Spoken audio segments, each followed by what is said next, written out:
Hello, everyone. Welcome back to another episode of All in All with Alex. I'm your host, of course, Alex. Today, we are here with a very special guest. I don't want to butcher your name, but we're going to go for it. I'm going to say it. Mr. Remso. Alex, you got it on the first try. You know how many Okay, all people right. it usually takes them at least 3-4 tries, and you Oh, got it on the first one. Bravo. well, hey, I just want to do my best to make sure I don't butcher anybody's name. I know how that feels. So, Yeah. but How many people anyway, screw up Alex? well, normally it says Alexander, so some people just don't want to say that right, and I don't understand because it's kind of like a common name. But uh, you know, but I don't know. I digress. I was about to ask, where did the Starbucks barista at the drive-thru hurt you? But okay. Yeah. Well, surprisingly, I've never really had Starbucks. But You're not missing out. yeah. If you like disappointment in a cup, Starbucks is usually the way to go. No, I'm big on. I need positivity in the cup. I don't need any disappointment. There you go. So welcome onto the show. We're gonna just jump straight into it. So can you give everybody like a quick background about yourself? Yeah, so I'm Remso W. Martinez. I always got to throw the W in there because my father's name is Remso. I was born in Arizona, way yonder back, but I grew up in a military family. So moved around the country, moved around the world, spent some time as a kid in Australia, and that was that was a great childhood. A lot of military brats often will go ahead and complain about having to move along, every year, having to move around to different places. But, I got to the point where I began to thoroughly enjoy it. Lived in Virginia for about a decade, graduated from high school and went straight into the Army. I did a 2-year Army ROTC program, an early commissioning program through Marion Military Institute in Alabama. So moved way down south for a couple of years right outside of Selma and served in the Alabama National Guard. After that, went over to Liberty University where I got a degree in political science, which is basically I can tell you how governments tend to like make our lives miserable and some crazy stories, and that's about it. But served out the rest of my time in the Virginia National Guard until 2021. During that time, I thought I wanted to go ahead and be in politics. I thought I wanted to be like a staffer or, a policy analyst or something. And that didn't really work out. So the trifecta is if you don't succeed in politics, go into media. And if you don't succeed in media, go into like organized crime or something, guns, drugs, and people.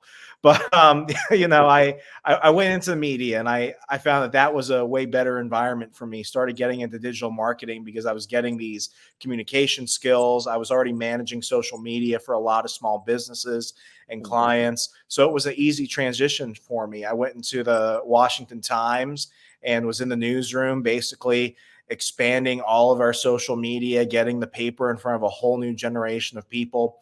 Then from there, I went into the tech startup space, wrote a couple of books. Well, a little bit before that and a little bit after that, spent some time as a marketing manager in the nonprofit sphere. And then the last couple of years, primarily worked in large publishing, finance, sports, consumer reviews, news websites, tabloids, that type of thing. But, around last year, the industry started changing. I've always been somebody who's been a little bit tepid when it comes to trusting big tech, Google, Facebook, X at the time when it was back at Twitter. So I was always saying, listen, like we got to start running from these situations where people can immediately go ahead and shut off our reach to our audience and our customers. And we got to start building our own platforms. We got to start thinking outside the box. And that was kind of where the idea of my agency, Marketer on the Run, came from. Because, after the lockdowns of 2020, lots of business owners, lots of friends of mine, they just couldn't make it. 1 in 4 small businesses that closed their doors for more than 2 weeks did not open back up. And I'm a big free market guy. I want to see competition. I want to see variety. I want to have options. So if I could use my skills and my talents and my network to go ahead and help entrepreneurs across the country and nonprofit leaders and tech startup leaders get a chance in the world where they can compete, I've wanted to do that. So, I've been many things in between that, other than being a soldier and a marketer. I was a podcaster. I was an author, as I mentioned. I was a documentary series producer too. I've lived 1,000 lives all before 30. And, you know, it's never a normal day. Let's put it that way. Yeah, yeah. I mean, hey, what is normal nowadays? True. So you mentioned that you were out here close to Selma. I'm actually in Alabama. As you know, I'm actually Okay. probably about War Eagle or Roll Tide? Roll Tide all day. Okay. Let's see how this is going now. I appreciate you inviting me on. It was a nice 5 minutes. He in it already. Man, let me go on a quick tangent. So Go at for it. Marion Military Institute, you go through like every military school makes you go through kind of like a phase where like everything sucks. It's a matriculation period where they called it ITC, intensive training cycle. And at the end of that 2-week period, because it's a 2-year school, so they can't go a full year like at West Point, the Citadel or something. At the end of that 2-week period, they give you a 3-day weekend. So, this was one of the first times for the entire summer because I graduated from high school. I remember I went to go see Fast and Furious 6 with my dad. And then the next day I was on a bus to basic. And then as soon as I graduated from that, like a week later, I was back in Alabama to get ready to go to school. But, at the end of that 2 weeks, me and a bunch of my buddies in my company, we all we got like packed into somebody's pickup with like a group of Mexicans or sardines, and we all drove down to Tuscaloosa. And immediately we were like, we want to go to a frat party. Well, here's the thing. Most of the Alabama frats have a list to get in. And you know who wasn't on that list? Us. So I thought the next best thing was, instead of being deterred and, not going there, I thought, let's go ahead and hop the fence behind the building. So this was the first time I was chased by the cops. So I'm about to hop the fence, and I go, and I'm waiting for a few of my buddies to hop. And immediately on the other side, because we tried going through the front door, and we were like, I'm John's friend. And they're like, we don't know John. And I'm like, shoot, I don't know what to do. So I hop the fence, and there are cops there. And I don't know what else has been happening. I guess they had some other folks try and crash their party. So I hop the fence, turn around, look at the cops, hop the fence again as they're like, hey, we need to talk to you. And I had like the fastest sprint of my life. I felt like Forrest Gump, no Alabama pun intended. I'm just running and running and running. And thank God they were Tuscaloosa PD, because anyone that knows the Tuscaloosa PD knows that they don't like cardio. So, after that, I've always had kind of a grudge against, Crimson Tide football. It was a football player that narked on us. Yeah. And, that was the only time I ever tried going to a frat party the entire time. So you were literally a marketer on the run. Yeah.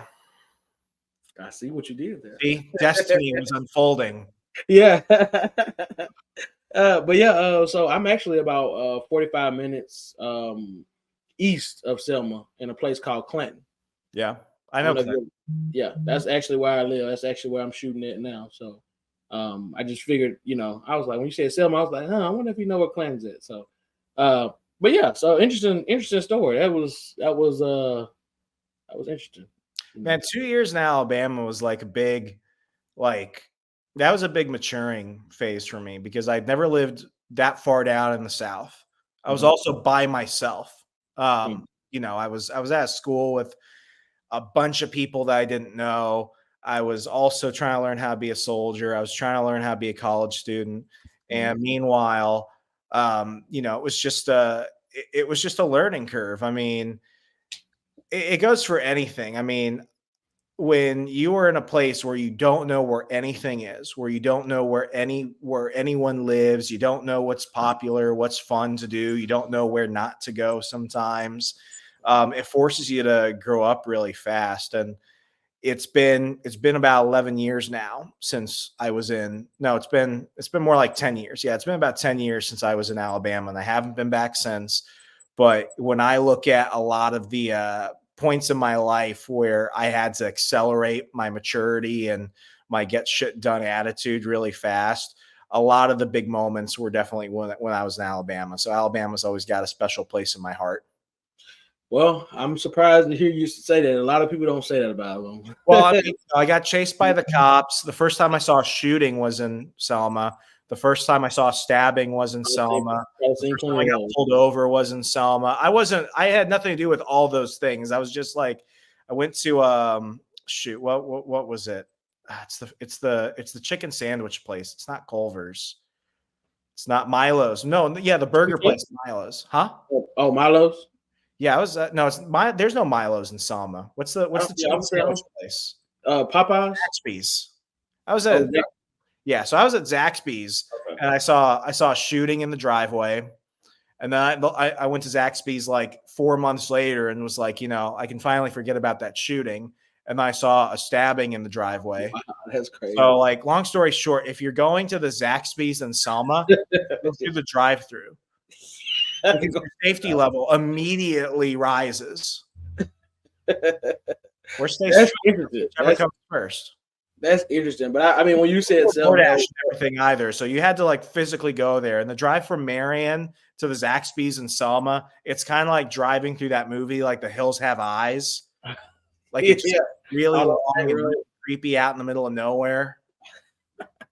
Yeah, Marion is a little bit of a drive. It's a lot of back roads too. Have you been to Marion?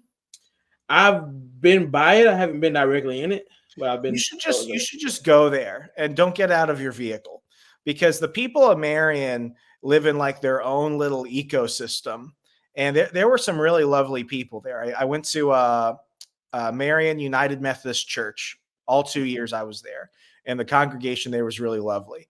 But there was there was one time I was walking, and they didn't really want us walking in town because if you were a cadet at MMI, you had to wear one of your uniforms in town. And to the town's credit, not all the cadets always behaved.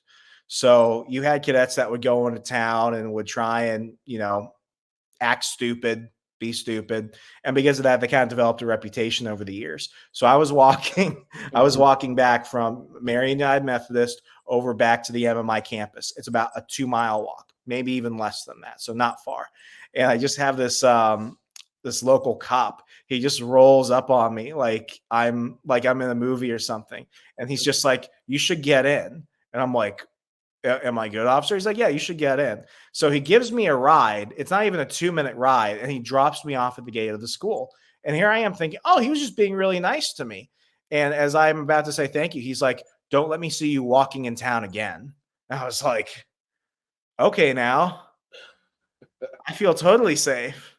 Yeah. Like, hey, was something supposed? Well, I mean, yeah, you don't know how to take that. That's no. I was 18 too. I'm like, the cops are my friend, and I'm like, this is also after they chased me. To which at that point, I'm still like, I deserve to be chased at that point. But yeah, no, it was a small town. Still is a small town. This is before they had that like giant burn pile established that was giving everyone cancer in town. They tried to go ahead and film a documentary about that until the mayor basically like sued them and was like, "You can't tell everyone that they're getting cancer because we got a taxpayer funded tar pit to become like the like freaking dumping ground for the Southeast." But it was it's a sad town too. I mean, lots of history. I mean, Coretta Scott King was born around the corner from there. You have some beautiful plantation homes that also carry their own history. You had a lot of civil rights stories, but I mean, it's a town where like all the commerce left because they built a Walmart about 45 minutes towards Tuscaloosa. And originally they were going to put that Walmart in town, and all the locals were like, "No, Walmart is going to put all of our small businesses out of business if you put it here. That would be horrible." So Walmart said, "Okay, we'll move 30 minutes that way." So the town that they ended up moving the Walmart to ended up doing really well. And what ended up happening in Marion, like there's like a used bookstore, one cafe, the girls' college, and a flower shop. Other than that, there is like nothing in town. Actually, no, I take that back. There's like a Jack in the Box or something, or Hardee's, whatever, Carl's Jr. I forgot what it was called. And every Friday, my friends and I and a bunch of other cadets would try and go there, and they would run out of food in an hour. And we were like, "How do you run out of food at a fast food place?" And they're like, "This is Marion. We're lucky if we get a shipment of like frozen patties like twice a week." So Yeah. You ever want to know what it's like to see a town on decline? Just go to Marion and you're going to feel way better about yourself. Yeah, yeah, for sure. So let me ask you this: did anything that you experienced in Marion help shape you as far as you becoming a marketer? It was so yeah, what it did, and this is really what kind of pushed me to be an entrepreneur. I think my time in the Army and my time, especially in the MMI Corps of Cadets, really helped show me what I liked and showed me what I didn't want to tolerate. One thing it taught me was I always thought that I was just a very like straight laced, yes sir, no sir, type of kid. But what it immediately taught me was that I'm good with authority if I respect authority. If you don't respect authority, when you don't respect the person, you're going to have an issue with authority. So what that quickly forced me to ask was whether or not the military was going to be something I wanted to pursue long term. It's one of the reasons I didn't go active duty. I stayed a guardsman. Mm. So what that showed me real fast was that I had my own opinions, I had my own thoughts. It wasn't the system of the Corps of Cadets that was a problem. I had kind of a problem with things because if you're seeing guys who are bullies or guys who don't have the best interest of their fellow cadets at heart and they're abusing them or harassing them, yeah, they could have the rank, they could have the authority in the position, but if you don't trust them as people, it gets really hard to just kind of go along with things. So quickly it taught me it's like either I need to start pursuing something different or I need to just get with the program. And after about a semester and a half, especially when I became an officer a little bit over a year and a half later, I quickly had to discover it's like I've got to kind of tone things down and just kind of wait this out because there's greener pastures upon the across the horizon. But Mhm. more importantly, what it taught me was that if I'm not going to be given an opportunity, I got to make an opportunity. So I didn't get rank in the Corps Cadets for one reason or another. I bet if there are some people from the class of 2015 watching this, they're probably like, well, Martinez didn't do this, Martinez didn't do that. It's like I knew what I wanted to do, and one of the things I liked was I was a big literature fan, so I was into that and philosophy. So I started MMI's first, philosophy club. And, we had about 10 or so members and, that was a lot of fun. I was president of that.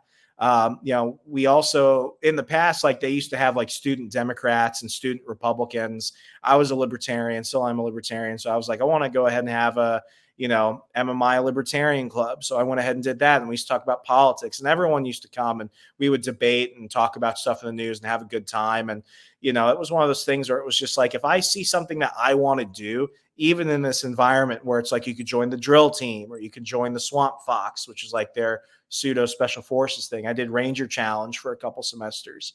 You could join the history club. I was also in the history club, but I was like, if there's something I specifically want to do, nobody's going to give me permission to do it. So I had to go through the petitioning. I had to make up all the flyers and stuff like that. I had to invite meeting guests and stuff like that. So quickly it taught me it's like if you're not going to be given an opportunity, no one's going to give it to you. And one of the things I also did towards my last semester as a cadet was I wanted my political club to do something charitable. So the one thing I did was I arranged a charity ruck march for a local dog shelter, and we raised a lot of money to spay and neuter a lot of animals and to get them food and medical supplies and stuff like that. So it's just one of those things where it was like there were other opportunities, but they weren't the things that I necessarily was passionate about. So, what it showed me was that if you want to do something and it's not available, you have to go ahead and take charge on that because it's not going to happen otherwise. And I was incredibly happy that I had the support of some really great members of the staff and faculty at MMI who were really helpful in that. They gave their time, their money. They would drive us places if we needed to pick something up. So that was one of those moments where I was like, look at what I'm doing. I'm finally out of the house. I'm encountering all these challenges. I'm doing stuff that's outside the norm, even for the Corps of Cadets. What else can this, kind of, do for me in life? And that was always one of those things I carried with me. It's like, if no one's doing it and I see that there's a need for it, or if I'm passionate about something, If you're not doing it, nobody else is going to do it for you. So don't wait for permission. Just go ahead and do it yourself. Right. Yeah, because the longer that you wait, the less you could have been making more of an impact by now if you would have just went ahead and gone ahead and do it in the first place instead of waiting around and well, how many people? I mean, how many people do you know? They've got these big dreams and they've got these big ambitions. They're like, I want to do X one day. I want to do Y one day, and one day never comes. And then the excuses start coming. Well, I didn't have time for it. I didn't have the money for it. I didn't know how to get started or something. And quickly, the ambition they have becomes a dream. And I tell people, don't follow your dreams. Your dreams are delusional. Follow your goals. Because if you want to do something, you're going to find a way to do it. That's right. I agree. But a lot of times people just have that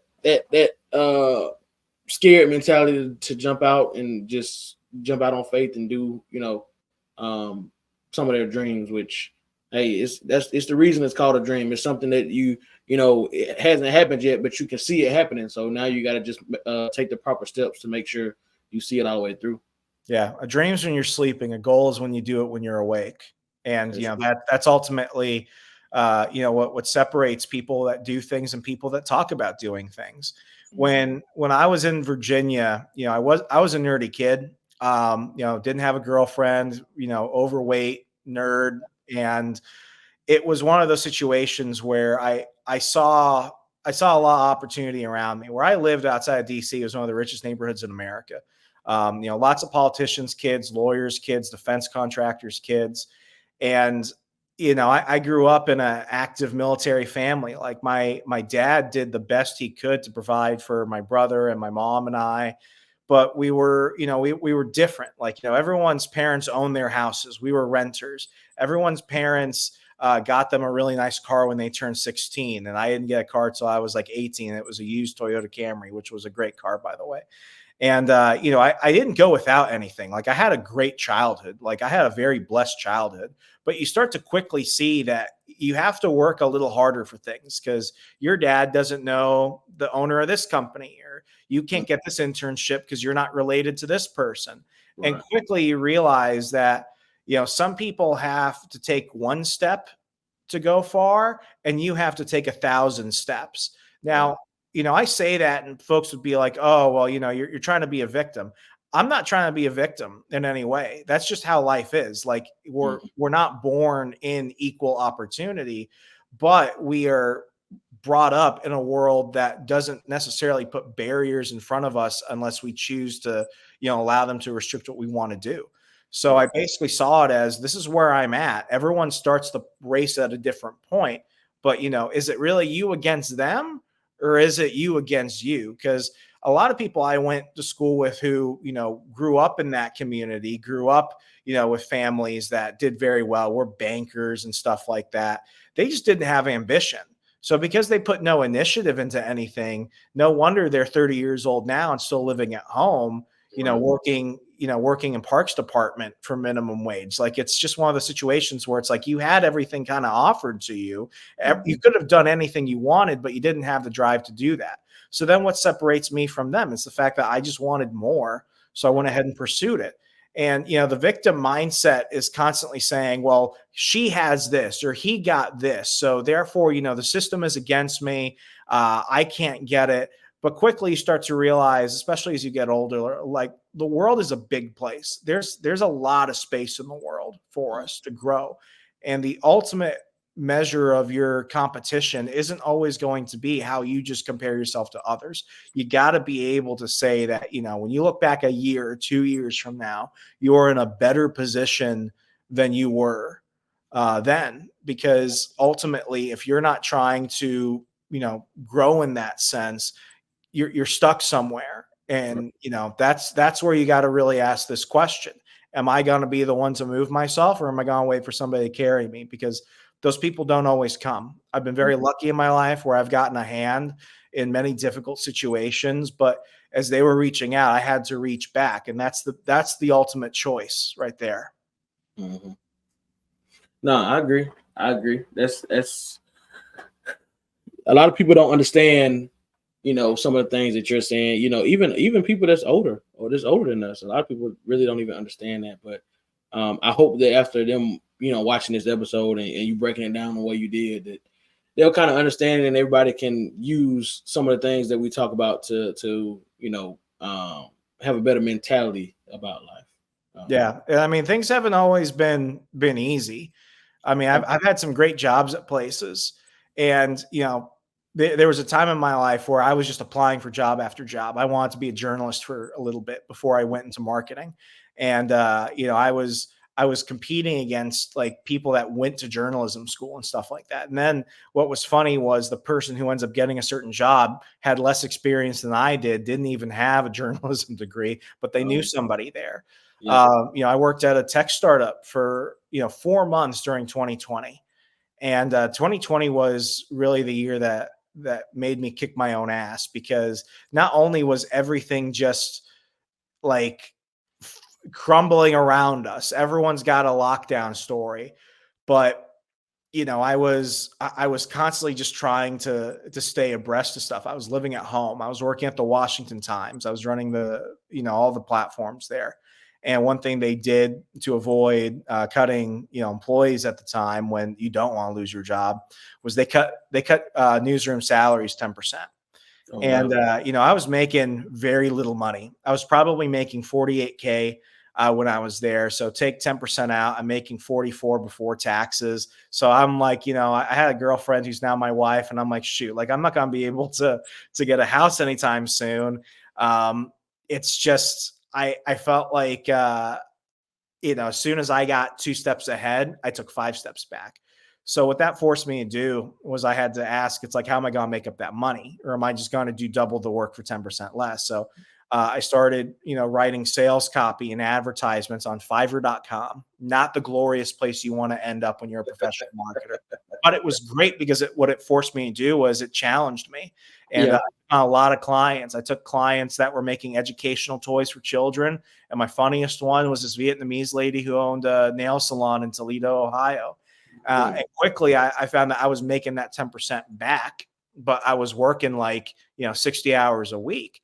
So Right. it was basically like, why am I working so hard just to make as much as I was Right. previously? So I was getting frustrated and I was getting upset. Luckily I had made some, allies in the alternative technology field. And there was a company called Parler. Parler was very controversial when it came out. It was supposed to be the free speech Twitter and stuff like that.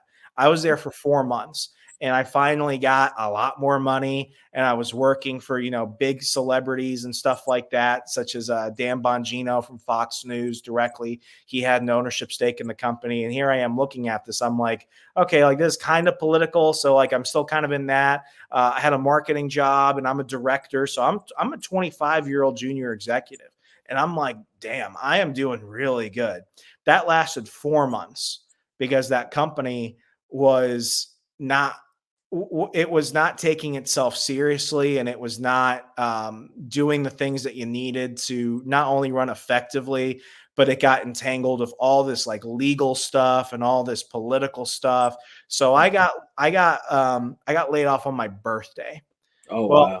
they'll say they fired me, but they paid me a lot of money to leave because I was pointing out a lot of problems. I'm like, some of this stuff isn't so above board, and they were like, "Shut up, take this money and go away." They did that on my birthday, so here I am during a season. The fall isn't a great season for hiring, so take that in mind.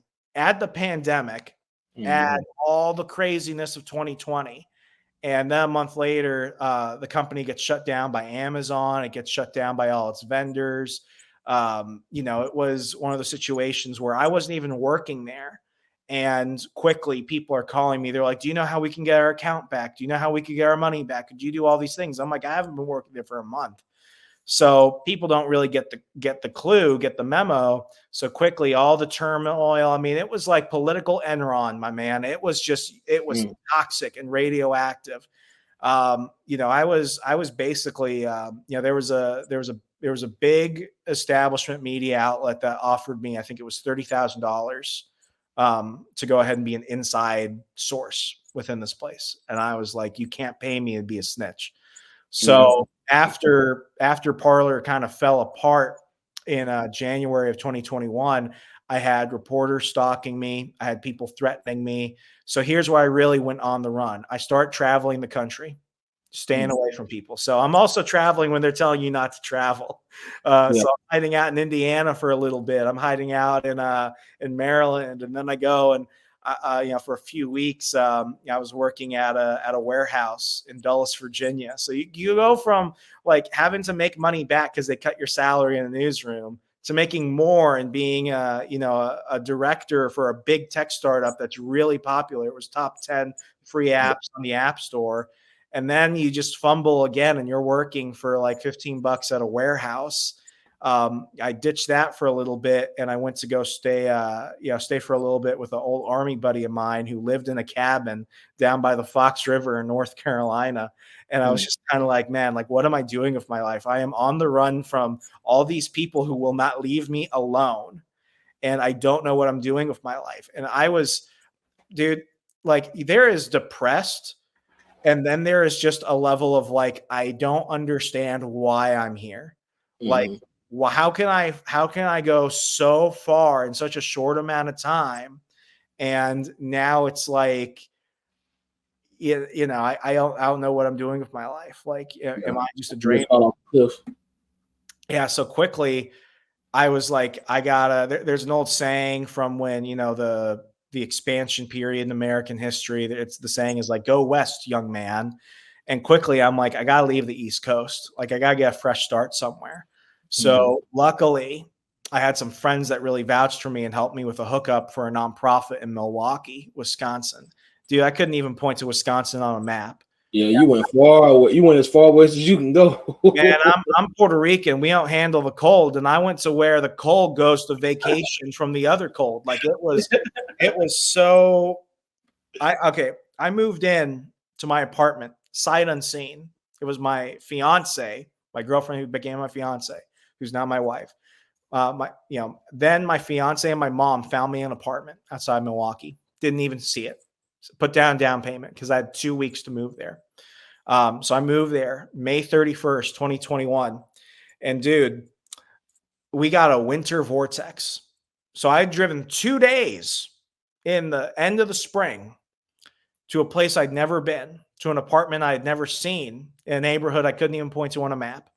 And as I'm wearing a t-shirt and basketball shorts, we get my first winter vortex from Lake Michigan. It is snowing in May. And my parents look at me and they're like, why did you choose to live here? And I'm like, because it's not like my options were great. And, within about a year, I became I basically worked like a madman. I was working for celebrities like Ben Stein from Ferris Bueller's Day Off and The Mask. I was running his email marketing and stuff like that. I was also on the show for a while. I was producing podcasts. I was writing newsletters. I was side hustling like crazy because my fiance was taking care of her mother who was sick back in Maryland at the time. She was going to move in with me after the wedding and stuff. So I was like, I've got all this time in the world. So I was just making as much money as I humanly could. Within about a year, I became a part investor, part owner in a local craft brewery. Joined some local groups and stuff like that. Started actually trying to, build up my entrepreneurial edge. And then I went back into publishing and stuff so I could work remotely because I needed to travel back between Wisconsin and Maryland to take care of family stuff. And, just within the past years, the industry was changing. I was like, you know what? It's time to take another leap of faith. And I had a dream of starting an agency years ago, but I didn't do it because I wasn't serious about it. I didn't want to take that risk. So finally I was like, I'm in a space, I'm in an industry, which is very volatile because of changes of Google and changes of Facebook and everything. And we're going to another election cycle. And I was working on news websites and stuff like that. So I was like, shoot, the marketer always gets cut first. So at that point I was like, I need to bet on myself that this company's not going to keep me if they keep losing money for things that are outside of my control. So by the time they were like, Remso, time to go, I was like, I can stomach this. And, I look at my life, man. A lot of people, like even young me, was like, you got like an XY trajectory. You're just going up in a straight line. It has been just like potholes upon potholes upon potholes. I have been like super, super wealthy. I have been really freaking poor. When I wrote my first book in 2018, when I was still trying to figure out whether I wanted to do stuff in media or if I wanted to try and go do the, Capitol Hill staffer thing, I was a mall cop.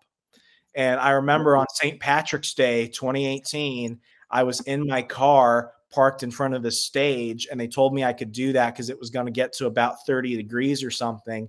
And I had to make sure no one was going to steal the equipment. So I had my laptop with me, and I couldn't even afford Microsoft Office, man. I was using the Google Docs, a hotspot on my phone, and the Notes app on my Mac. And I was writing my first book. And I just remember like I paused for a moment. I look around. I'm like, I'm in my car in front of a stage at a giant, like, rich people mall. I'm a mall cop writing a book. Like, if this can't help me, nothing else is, because this is not working out. And I was still a guard officer at the time. I was still an Army National Guard officer. You don't make a lot of money doing that, twice a month, 2 weeks in the year. I used to pray for when there was state active duty, maybe, for a hurricane or a flood or something or earthquake. I could go ahead and, maybe get some extra money out of that. But, I think, especially for a lot of young men, they think that, when they fail at something or when something bad happens and it's not even their fault, it's like, well, this can't get any better. It's like that situation might not get any better, but you have to divorce yourself from that. My problem growing up, and it's still something that I've had to really deal with over many years, is I always saw myself as part of my identity being who I worked for. When I was at the Washington Times, I felt like I was the king of media. Everyone wanted their stuff retweeted. Everyone wanted connection to the editor. No one cared about Remso Martinez. They cared about Remso Martinez with the Washington Times. And then it was, I want our blue check mark was like a gold badge or something. They're like, we want the gold badge. They didn't care about Remso Martinez. They cared about Remso Martinez with Parler. And that was the same case everywhere I ever went. The problem when you start your own business is that you are only working with your reputation and you are building something completely different. And people are going to look at you a little bit different, especially if they have no clue who you are. They're going to be like, I don't know who you are. I've never heard of where you work. And you have to have, like, I was even having this conversation with my wife because I was getting frustrated going and meeting people. I was just like, I'm almost embarrassed because it's like this random kid, I'm 29, starting this business that no one's heard of. Like, what's he doing here? And I had to quickly realize it's like you have to have that confidence as if it's already built in, because no one else is going to believe in you, man. No one else is. If you don't have like crazy, like, you ever see like a homeless person who's like singing in the park, like trying to grab pigeons and stuff? They just don't care. They're just like crazy and homeless, but they're doing like their thing. Like you have to have like crazy homeless man levels of confidence to just like act like you've already won. Because if you don't have that, people can smell that. They can see that. And they'll see that as weakness. But, it's just something I wish I had learned way, way sooner, because it would have prevented a lot of heartache. It would have prevented, just a lot of pain that came out of things. And, I'm not perfect. It's not something that's permanent with me. I still have these conversations in my head all the time. I pray sometimes. I'm like, God, I have no clue what you're doing. Like, I wish you could just tell me what you want me to do. Just tell me what you want me to do. And if it's not this, like, I'm cool with that. Just like, point me in the direction. But it's frustrating because the silence is there. And it's not that he's being silent. It's that you already know what the decision is. You just don't like where it's going to take you. But that's where faith in yourself, that's, I tell people, it's like, you don't have to share my religion, but you got to believe in something other than you. Because if you're just thinking that you're just on here alone, like, you're fucked. Like, you are fucked. Like, it's not going to get any easier. So you might as well get in tune with that now. Get straight with yourself and get straight with the universe, because life is not a line. It is potholes, and a homeless guy jumps in front of your car, and your car breaks down, and then your car sets on fire, And then you've got to trade in your car and your wife's car because the Wisconsin winters are horrible. You know, you just got to figure things out. So, yeah, I forgot what the question was, but I hope someone. I don't know either. I think we answered it. Though. We're gonna just go with that. So as far as you being at the Washington Post, you were the social media coordinator, correct? Yeah, I was at the Washington Times. So the Washington Post, they've been around a little bit longer. They were formed right after the Civil War, and eventually, we called them the Bezos Post when when Jeff Bezos from Amazon bought them, I think like around 2013, 2014. So the Washington Times has always been nicknamed the Post little brother because the Times came out late 70s, early 80s, and it was started by this like little weird Korean church called the Moonies. Have you ever heard of the Moonies? No, I never heard that. Man, this is where my first day of work. And I lived in DC. I lived in Virginia and worked in DC for like I think probably like 4 or 5 years at that point. I never really read the Times. I don't really know anyone that read the Times. But in 2016, the Times started getting popular because they were like the anti-Washington Post. So it's 2019, and I have a friend and mentor who knows that I'm unemployed. He's like, we got to get Remso out of being a mall cop. He needs a real job. So he gets me in touch with a guy named Joe who had just left the Post to go work at the Times. And on my first day at the Times, our editor-in-chief died. And then when I start telling people where I'm working, they start asking me, isn't that paper owned by the Moonies?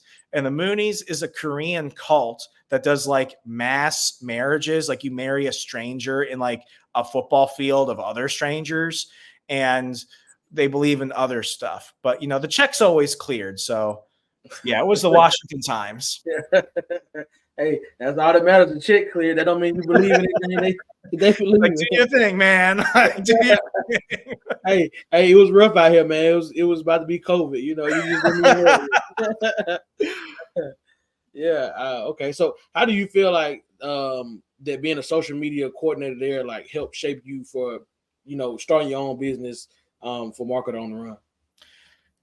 I was on a very small digital team. We had a social media editor, and what the editor does is the editor is basically the one paying for all the ads. So boosting all the Facebook ads, all the Twitter ads, and stuff like that. So the editor was overseeing social, but making sure that the money was being applied in the right place.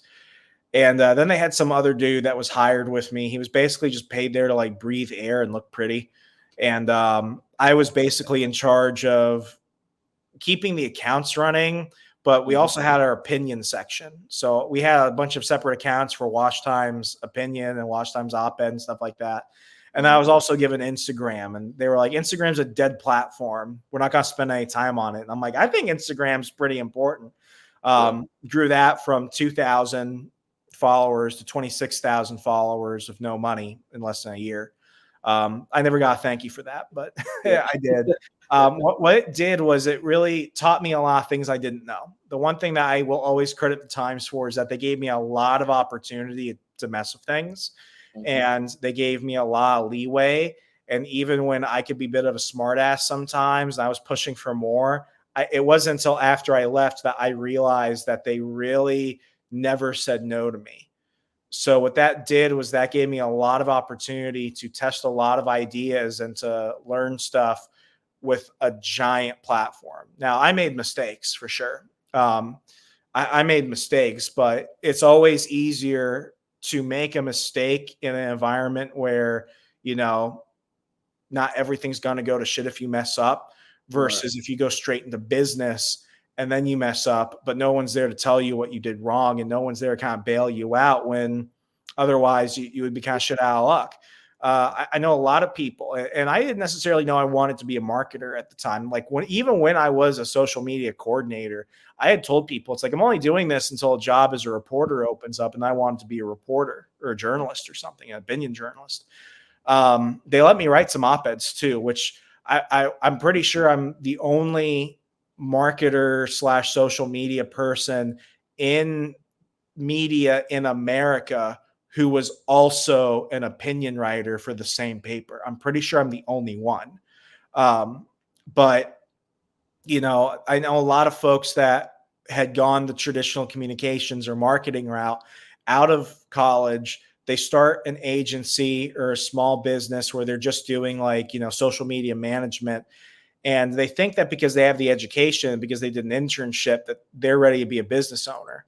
But the thing is that being a business owner is very separate from also being good at what you're doing. And the truth is that if you're just coming out of college with a marketing degree, you're also not very good at marketing because you've never really done real marketing. You've never been stress tested. So for one, you got to learn how to run a business. Secondly, you also got to make sure you're really good so you can actually deliver things and you can compete. So I was lucky that I had time to figure out what I really wanted to do. And it was about 4 months in where I was making a lot of progress. And I was like, dang, I could actually be a full-on marketer. So, you know, at that point, what that showed me was that the building blocks were there where my confidence was growing to a point where it's like, I have a passion for this. I know what's right. And it was around the time that COVID hit when the Times started cutting salaries that I quickly had to take all the skills I applied. And then I was just a freelancer. Like I said, I was on Fiverr.com writing 500 words for $5 for nail salons in Ohio.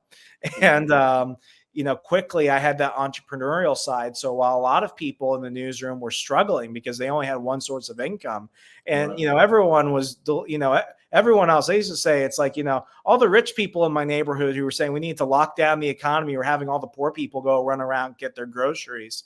You know, there was a lot of competition. So what I was able to figure out was like, I have a skill that's very unique. I'm really good at it. I should go ahead and use this to try and make more money. And it was through that trial and error, you know, being a freelancer while still having a full-time job, where, you know, for years, I never stopped side hustling.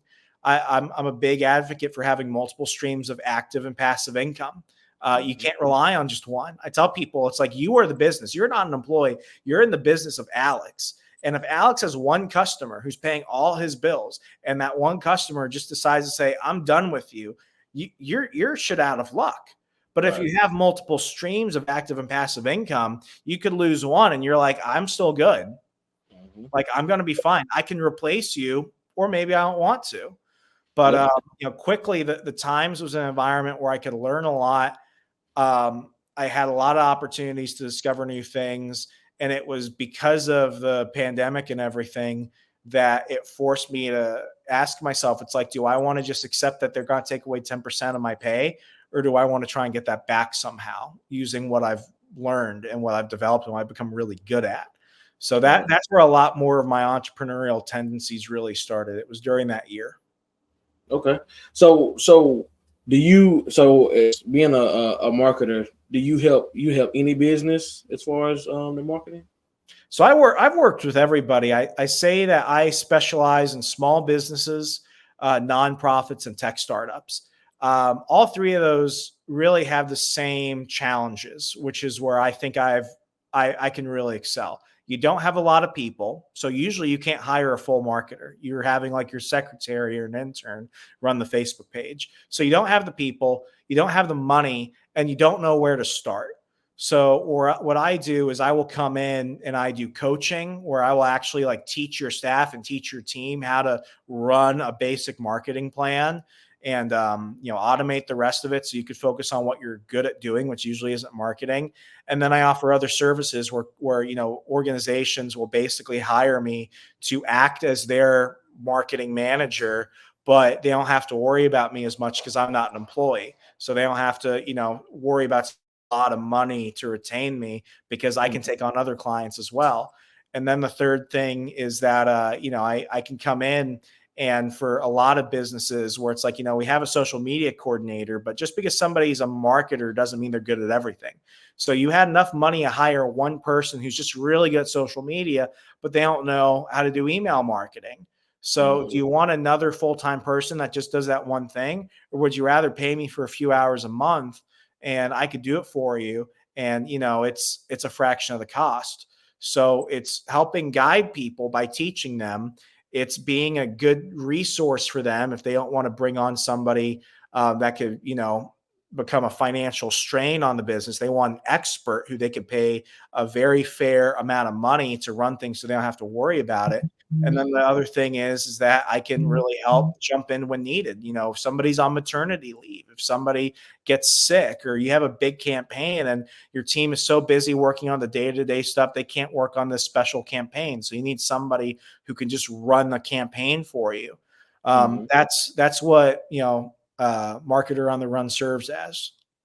Okay. Yeah, that's interesting. I know with me, I actually have several different businesses that I actually run. While still maintaining a full-time job. Like I went to work today and then, got off and record. This is my fourth podcast of the day. I got one more after you. But so Man, you're hustling. yeah. So with the marketing, that's one thing that I find very important, and that I know almost every business owner slacks at. I know I slack at the marketing and things like that, just because I'm doing so much, running, trying to run several businesses while still working a full-time job, still got 3 daughters I have to take care of at the same time as well.